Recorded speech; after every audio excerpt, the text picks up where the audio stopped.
అధికారంలో ఉన్న జంట నగరాల్లో మాత్రం కాంగ్రెస్ పార్టీ బలహీనంగానే ఉంది. మరో ఏడాదిలో జీహెచ్ఎంసీకి ఎన్నికలు జరగనున్న నేపథ్యంలో పార్టీ బలోపేతంపై రాష్ట్ర నాయకత్వం దృష్టి పెట్టింది. గతంలో కాంగ్రెస్ కు పెద్ద దిక్కుగా ఉన్న నాయకులు అభిమానులను రంగంలోకి దింపాలని భావిస్తోందట. ఇంతకు కాంగ్రెస్ వ్యూహం ఏంటి?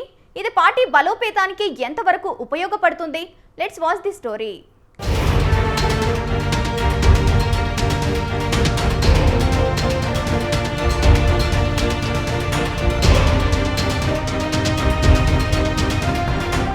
హైదరాబాద్ నగరం అంటే తెలంగాణకు గుండెకాయ లాంటిది.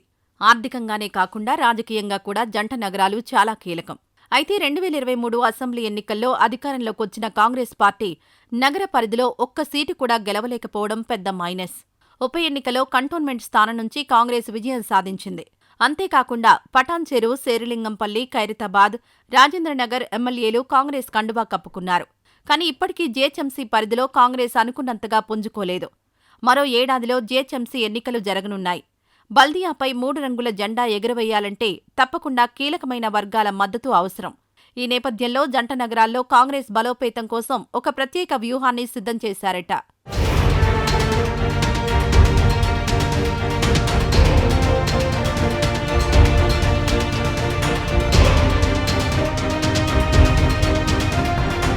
ఉమ్మడి ఏపీలో హైదరాబాద్ నగరంలో కాంగ్రెస్ హవానే కొనసాగింది. పాత నగరంలో ఎంఐఎంను మినహాయిస్తే జీహెచ్ఎంసీ పరిధిలో కాంగ్రెస్కు బలమైన పట్టు ఉండేది. అయితే రాష్ట్రం విడిపోయిన తర్వాత 10 ఏళ్లు అధికారానికి దూరంగా ఉండడం, కీలకమైన నాయకులు ఇతర పార్టీలో చేరిపోవడంతో కాంగ్రెస్ పూర్తిగా బలహీనపడింది. అందుకే గతంలో హవా కొనసాగించిన నాయకుల అనుచరులు, అభిమానుల సేవలను వాడుకోవాలని కాంగ్రెస్ భావిస్తోంది. పీజేఆర్, వైఎస్ఆర్, ముఖేష్ గౌడ్ వంటి నాయకుల అనుచరులు ఇప్పటికే హైదరాబాద్ నగర పరిధిలో చక్రం తిప్పుతున్నారు. వారిలో చాలామంది ఇతర పార్టీలో చేరగా కొంతమంది సైలెంట్ అయ్యారు. అలాంటి వారిని గుర్తించి పార్టీలో క్రియాశీలకంగా మార్చాలని రాష్ట్ర నాయకత్వం భావిస్తోందట.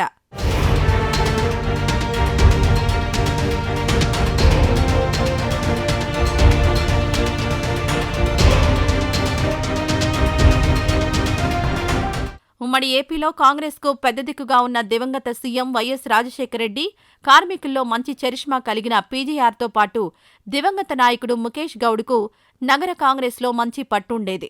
వారు మరణించిన తర్వాత చాలామంది అనుచరులు ఇతర పార్టీలోకి వెళ్లిపోయారు. అయితే ఆ నాయకుల ఫ్యామిలీలు, అనుచరులను ఇటీవల టీపీసీసీ ముఖ్య నేతలు కలిశారట.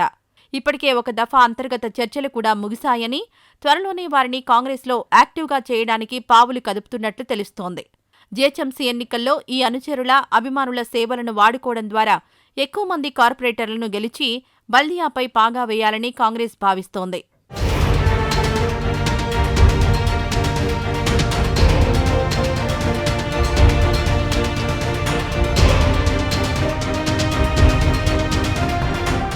పీజీఆర్కు ఒకప్పటి ఉమ్మడి ఖైరతాబాద్ నియోజకవర్గం పరిధిలోనే కాకుండా పారిశ్రామిక ప్రాంతాలైన పటాన్చెరు, బాలానగర్ పరిధిలో ఎంతోమంది అభిమానులున్నారు. ఇప్పటికీ వీళ్లు పీజేఆర్ అంటే ప్రాణమిస్తారు. అయితే వారిని ఒక్కతాటిపై తీసుకొచ్చే నాయకుడు లేకపోవడంతో అంతా వేర్వేరు పార్టీలో కొనసాగుతున్నారు. మరోవైపు ఆంధ్ర సెటిలర్లు ఎక్కువగా ఉండే కూకట్పల్లి, ఈసీఐఎల్, వనస్థలిపురం వంటి ప్రాంతాల్లో వైఎస్సార్ అభిమానులు ఉన్నారు. అంతేకాకుండా వైఎస్సార్ సీఎంగా ఉన్నప్పుడు ప్రవేశపెట్టిన అనేక పథకాల ద్వారా లబ్ధి పొందిన పేదలు హైదరాబాద్లో ఉన్నారు. వీరిని కూడా తిరిగి కాంగ్రెస్ వైపు మళ్లించేలా ప్రయత్నాలు జరుగుతున్నాయి. ముఖేష్ గౌడ్కు పాత బస్తీలో మంచి పట్టుంది. కానీ ఆయన మరణించిన తర్వాత ఆయన అనుచరులు పార్టీకి దూరమయ్యారు. వీరితో కూడా చర్చలు చేయాలని టీపీసీసీ నిర్ణయించినట్లు తెలిసింది.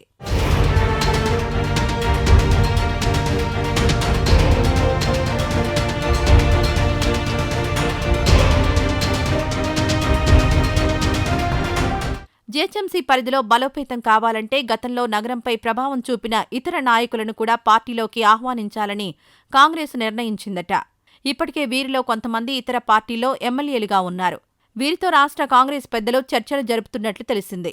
జీహెచ్ఎంసీపై పట్టు ఉంటేనే భవిష్యత్తులో జరిగే అసెంబ్లీ, లోక్సభ ఎన్నికల్లో పార్టీ విజయం సాధించే అవకాశాలుంటాయని కాంగ్రెస్ భావిస్తోంది. జీహెచ్ఎంసీలో బీఆర్ఎస్ అధికారంలో ఉండడం వల్లే అసెంబ్లీ ఎన్నికల్లో కూడా అధిక సీట్లు గెలిచిందని కాంగ్రెస్ గుర్తు చేస్తోంది.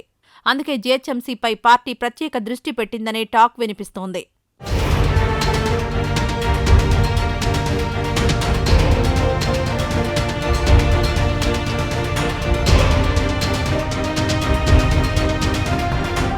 ఒకవైపు ఎంఐఎంకి పోటీగా బీజేపీ కూడా నగరంలో బలపడుతోంది.